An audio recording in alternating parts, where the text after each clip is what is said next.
You couldn't be trusted.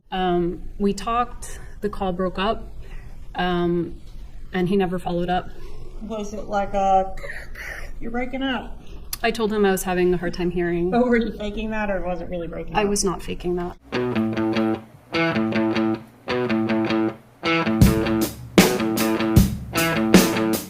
Plausible deniability. I don't think so. I thought maybe a crazed friend. She's very detail-oriented. Yes. Even regarding things that aren't necessarily her business. Were you in any way involved in the plot to kill your ex-husband? No. Did you maybe know it was going to happen, but not know the details? I did not know it was going to happen, and I did not know any details. Did you provide any information, even unknowingly in hindsight, that you think could have been used to assist the murderers? I don't think so. I don't think so. I don't think so. Was part of the plot to kill your ex for you to have plausible deniability? Or to know very little about it? I don't remember, but that sounds plausible. Were you shielded from the plot because, I don't know, you couldn't be trusted? You couldn't be trusted. You couldn't be trusted to keep a secret. I was not involved in any plot to kill Danny. But you mentioned 9 times in your law enforcement interview being a suspect. Do you remember saying that it was okay for them to take the computer and keep it even though you had work things on there because you didn't think you would be going back to work? I remember thinking it wasn't important. I couldn't imagine. My life fell apart.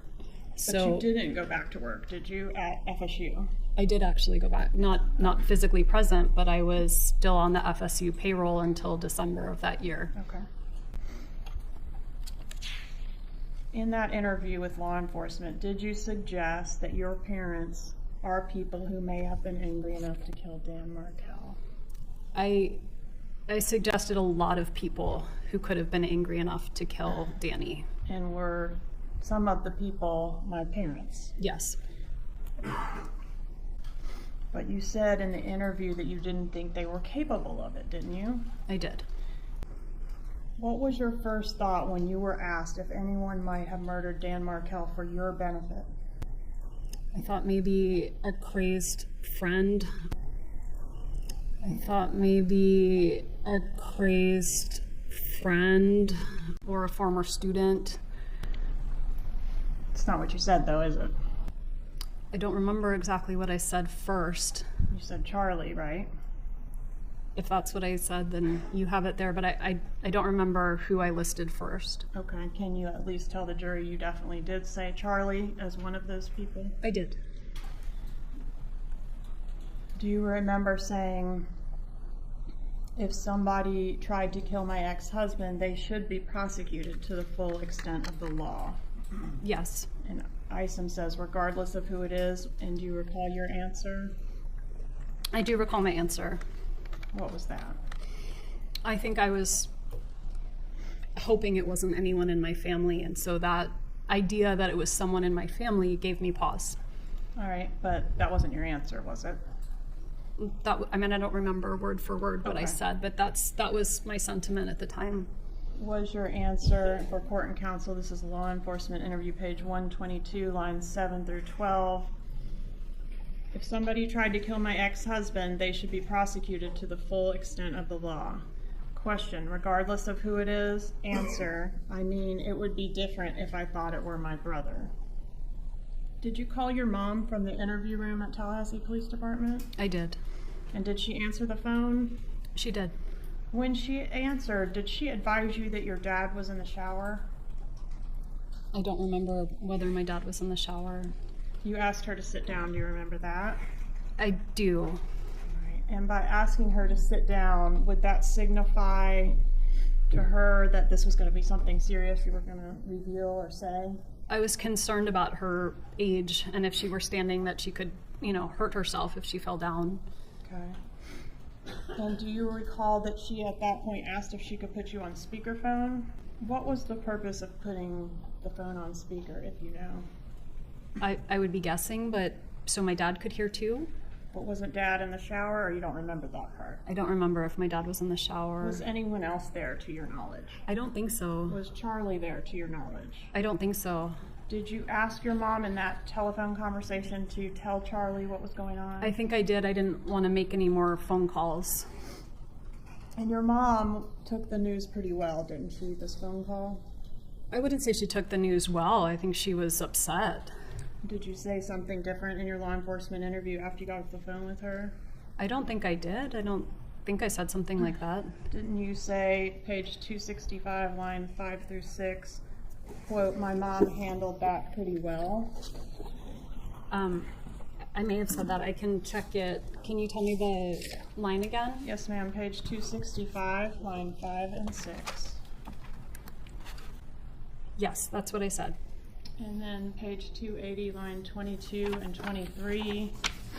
Did you also say, "Well, my parents sounded really surprised, so that's at least a relief"?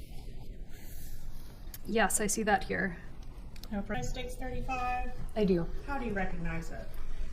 This was a visit. I went to the beach with Catherine and a friend of hers for about an hour. Catherine Magdanoa? Yes. All right, and when was this photograph taken? It was Father's Day weekend of June 2014. Just about a month before the murder? Yes. And was this the first time you'd ever met Catherine Magdanoa? It was the second time.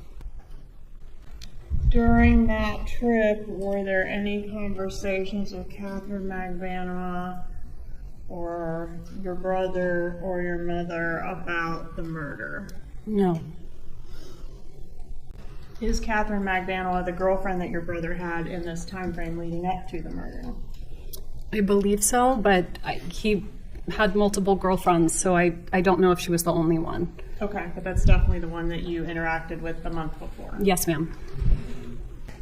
Did your brother have girlfriends after this woman, Magdanoa? Yes. Okay, including, do you remember a Whitney? I do remember Whitney. And then there was June Mchinda? Yes, I remember June. A June Co, I think? I remember Junko. Okay. Prior to Dan Markel's murder, was this image taken at your trip to South Beach that was most recent before the murder? No. So you went down another time between this trip and the murder? I did. I went down for my dad's birthday. And when was that? It would have been, his birthday was on July 5th. And so I was down, I don't remember the exact amount of time, but maybe 7 or 10 days over July 4th and for his birthday, and then went back to Tallahassee. Did you run into Catherine Magdanoa at all on that trip? I don't think so. Any discussion with any members of your family about the murder on that trip? No. It was your dad's 70th birthday, right? It was. And was there a party? We had a party. Okay. Was that friends, family, both? It was friends and family.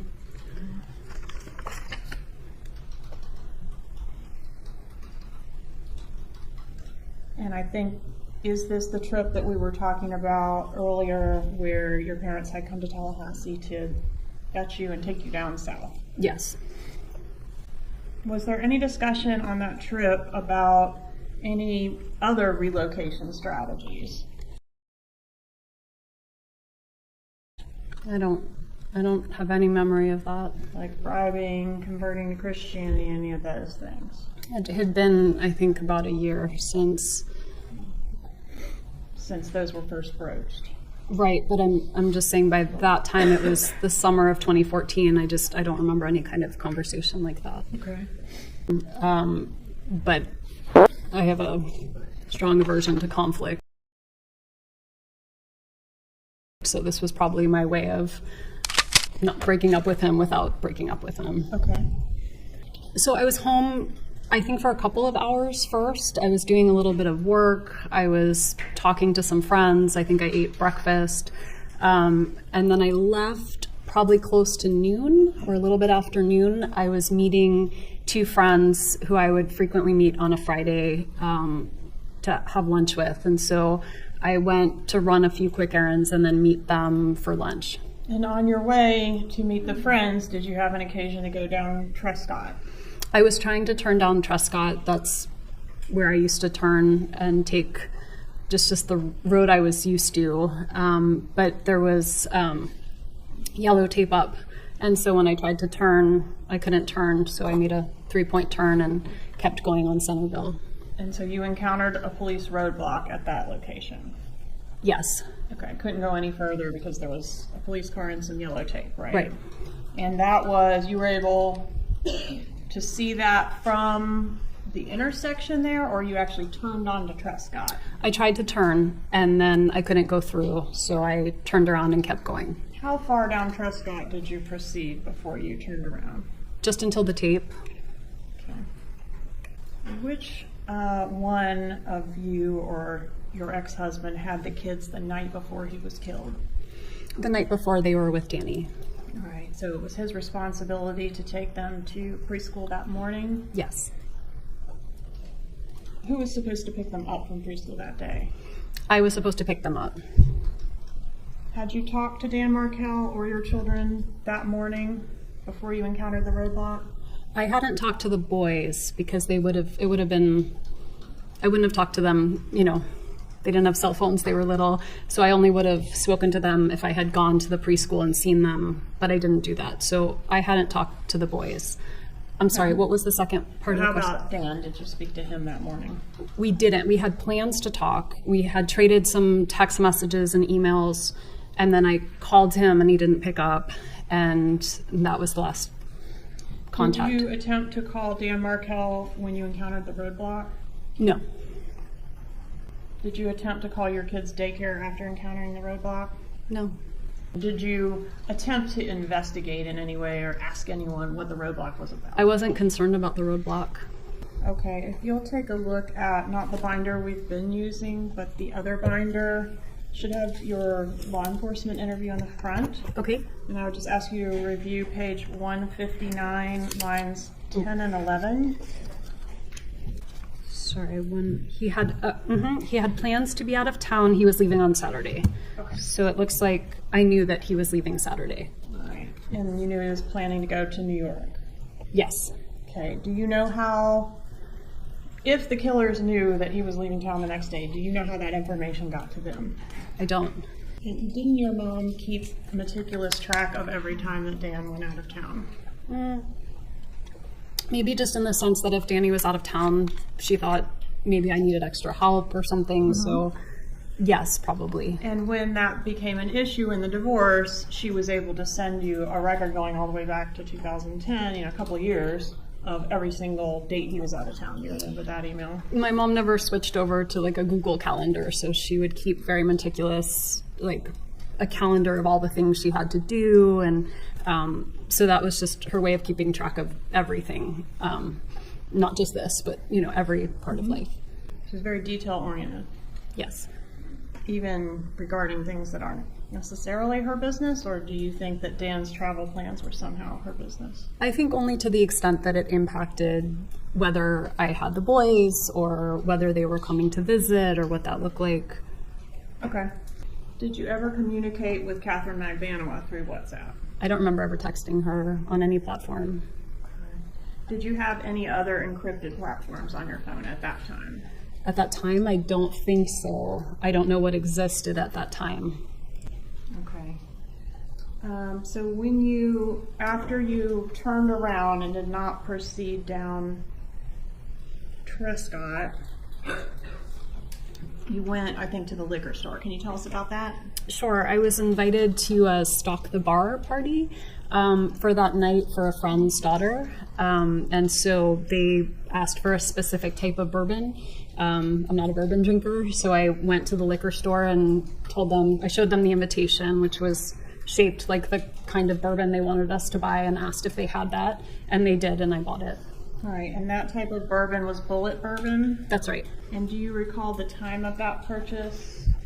I don't, but I see a receipt here at 12:49. Okay, and does that fit with your memory? You left the house around, I think you said, afternoon, proceeded to the scene, encountered the tape, and then went to the liquor store, right? I proceeded to drive to the liquor store. I saw tape and turned around. And then I bought the bourbon that they asked for at $12.49, and then I may have gotten gas after that, and then I drove to lunch. And lunch was where law enforcement came in and encountered you? That's right. Okay. All right. Did you recall on the trip to South Florida, just within 48 hours of the shooting, getting a call from Craig Isom? Yes. Okay. And what happened with that call? I talked to him for a while. He mentioned that he might want to have DNA samples of the kids. We were already halfway down. We'd been in the car for about 4 hours with the boys. Who's the we in that sentence? I was with my parents. Okay. And the kids. Yep. We talked, the call broke up, and he never followed up. Was it like you're breaking up? I told him I was having a hard time hearing. Oh, were you faking that, or was it really breaking up? I was not faking that. And did you send your lawyer to him after that, shortly after that? I told him he could talk to my lawyer. He never followed up. Ma'am, did you change your children's names after Dan Markel was killed? About a year after I did. In what way did you change their names? I changed their last name, and I changed my older son's middle name. And you changed their last name from Markel to what? To mine. Adelson. Mm-hmm. I'm going to start by asking you about this email dated July 3rd, 2014. What is this? This is the, it looks like an electronic invitation for my dad's 70th birthday. An Evite, right? Yes. And who sent the invitation to you? Well, it looks like it's through the postmark. I mean, who sent the party invitations out? I don't remember if I helped with the Evite or if my mom did it. So I don't know if I sent it to myself or if it's from my mom. Would you have sent it to yourself? I'm a little better with tech stuff than my parents, so I might have helped them put together an Evite. Okay. I don't remember. Who does it say is the host of the party? Oh, my mom's the host. You asked who sent the email, and I didn't remember. But my mom is the host of the party for my dad. And to whom is the party invitation sent? It's sent to me and my two children. Okay. And this was sent on July 3rd, 2014, before the murder, correct? Yes. Okay. And then back up just a little bit here. This email, do you recognize this one? Are you able to read it okay on your screen? I can read it okay. All right. Who sent this email? This is from, it says my mom, but it says Harvey Adelson. So again, I don't know which parent it's from. Okay. If it was from Harvey Adelson, would he say Lincoln is going to be attending Shabbat with his grandpa, Harvey Adelson? I mean, it seems more likely somebody else would have written with his grandpa, but I don't know. I kind of write those things sometimes, like Lincoln will attend something with his mom and say my name. I know it's awkward to say it in the third person, but I don't think it's impossible. Okay. But this reference to Lincoln Adelson did happen prior to the legal name change, right? Yes. No, I from the beginning I was scared when I put them in school, and so I didn't legally change their name until a year after, but I was socially using my name for them. And did that start as soon as their dad was killed? No, it started when I had to register them for school. Okay. And your mom helped with the registrations as well, didn't she? I think I did the registrations myself. What about here for flag football? Did your mom assist with that? It looks like she did. There were some after-school activities. Okay, and she registered your child under the last name Adelson, right? Yes. Were you or your children in attendance at his funeral? No.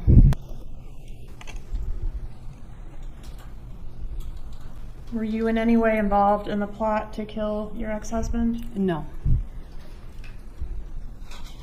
Did you maybe know it was going to happen but not know the details? I did not know it was going to happen, and I did not know any details. Did you provide any information, even unknowingly in hindsight, that you think could have been used to assist the murderers? I don't think so. I didn't provide any information. What information do you have regarding your mother's involvement in the plot to kill your ex-husband? I don't have information. But you do admit that your brother said he looked into hiring a hitman to kill Dan Markel. I don't. I admit that my brother made a tasteless joke repeatedly about buying me a TV because it was cheaper than hiring a hitman. But then someone did hire a hitman who did kill Dan Markel, right? Yes, that happened. Was part of the plot to kill your ex for you to have plausible deniability or to know very little about it? I was not involved in any plot to kill Danny. Were you shielded from the plot because, I don't know, you couldn't be trusted to keep a secret? I was not involved in any plot to kill Danny. Were you treated as a suspect? I was not. But you mentioned 9 times in your law enforcement interview being a suspect, didn't you? I did, yes. When you were approached at the restaurant, you weren't yet told that this was a shooting, were you? I was not. You were only told something happened with your ex-husband. I don't even know if I was told that. I was very scared something happened to my kids, and that's why law enforcement was there, and they wouldn't tell me what was going on. But they did reassure you that the kids were fine. You remember They told me that law enforcement officers were with the children, which terrified me because I didn't know why my children would need law enforcement officers. So you didn't know what this was about at all when you were in the police car? In the car, they told me. Okay, in the car they told you what? They said, your ex-husband has been shot. Okay. So that you learned that information prior to getting into the interview room? Yes. Do you remember allowing law enforcement to take possession of your computer in that interview? I told law enforcement to search my phone, search my computer, search my house, search my car. I was trying to be helpful. Do you remember saying that it was okay for them to take the computer and keep it even though you had work things on there because you didn't think you would be going back to work? I remember thinking it wasn't important. I couldn't imagine. My life fell apart. But you didn't go back to work, did you, at FSU? I did actually go back. Not physically present, but I was still on the FSU payroll until December of that year. Okay. In that interview with law enforcement, did you suggest that your parents are people who may have been angry enough to kill Dan Markel? I suggested a lot of people who could have been angry enough to kill Danny. And were some of the people my parents? Yes. But you said in the interview that you didn't think they were capable of it, didn't you? I did. If your mom wasn't capable of it, did she have anyone that she could enlist to assist her? I don't know. What was your first thought when you were asked if anyone might have murdered Dan Markel for your benefit? I thought maybe a crazed friend or a former student. It's not what you said, though, is it? I don't remember exactly what I said first. You said Charlie, right? If that's what I said, then you have it there, but I don't remember who I listed first. Okay, can you at least tell the jury you definitely did say Charlie as one of those people? I did. Do you remember saying, if somebody tried to kill my ex-husband, they should be prosecuted to the full extent of the law? Yes. And Isom says, regardless of who it is, and do you recall your answer? I do recall my answer. What was that? I think I was hoping it wasn't anyone in my family, and so that idea that it was someone in my family gave me pause. When I was still growing up and Dad head off to work, he put coat and tie on